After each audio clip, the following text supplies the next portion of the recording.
All right, welcome back here. We always get in the dangerous business of prognostication, and it's not trying to pick Sunday's winner. We're picking a whole year's worth of stories, and in this case, probably one of the more risky ones. We're going to take a look at trying to predict national headlines for this year, the big issues that will dominate it. Ellis, I got a couple, but what do you think we're going to be talking about in the next 12 months that may surprise some folks? Well, and we've missed this a little bit. Immigration is going to get real, right? We know that 5 million people who are in this country illegally will soon have some sort of legal status, the details of which we're just coming together now.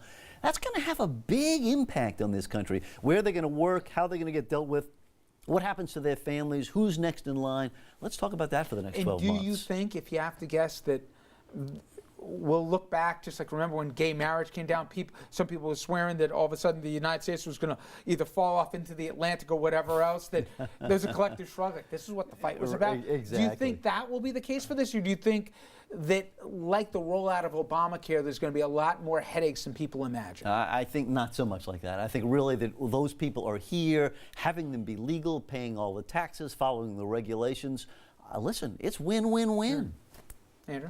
I think 2015 is the sink or swim year for recreational marijuana in the country, at least in the current wave. We already know that we have 2 states, Colorado and Washington, that have legalized it. In the last election, we just had Oregon and Alaska approve it, and D.C. approve it, and Congress is trying to block it from taking place in D.C. You also now have a lawsuit by Nebraska and I want to say Oklahoma or another state suing. So you think it's going to be like gay marriage? Suing Colorado. Suing Colorado because they're saying, hey, your recreational use is spilling into our states, and trying to force the federal government to make a determination whether this is going to be legal or not. Don't you think that at the end, determinant for a lot of places, does this actually make the money they hoped? I think that's a big part of it, but it's also a cultural schism. I mean, it's not the same as gay marriage where people know somebody and that changed personal opinions. You still have a very divided country in terms of states geographically and also politically on this one. Tom? Obama says, I'm no lame duck. It's no lame duck. He's going to be swinging for the fences on a number of issues. He's going to show you what he really, we're going to see the real Barack Obama in this last 2 years. You know, Jeannie, this next one, I just find, dinner conversations on college affordability, national conversations of it, colleges that are either, they got money problems also. It's gotten to a tipping point, hasn't it? Don't you think that there's going to be some, people can't afford $50 grand a year for one kid's tuition, let alone if they got more than one. You're on college campuses. I know this is discussed there. Does this become part of the national debate here? I mean, people have talked about it, but they haven't really gotten down to it.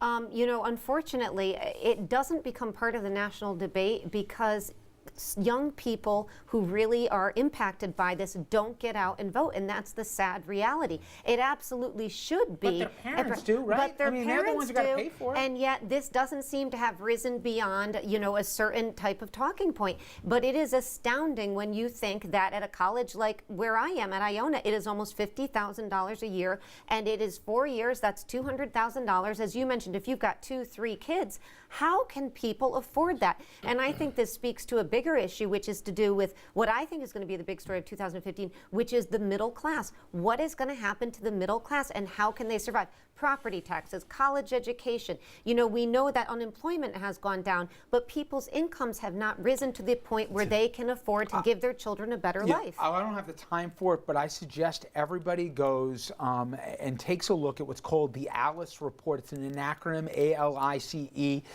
And basically what they found was, not this organization, the United Way really worked on this, was how many people not are on the poverty level, but are one thing wrong. 2 parents working, maybe not one full-time, maybe one full-time, one part-time. Somebody gets sick.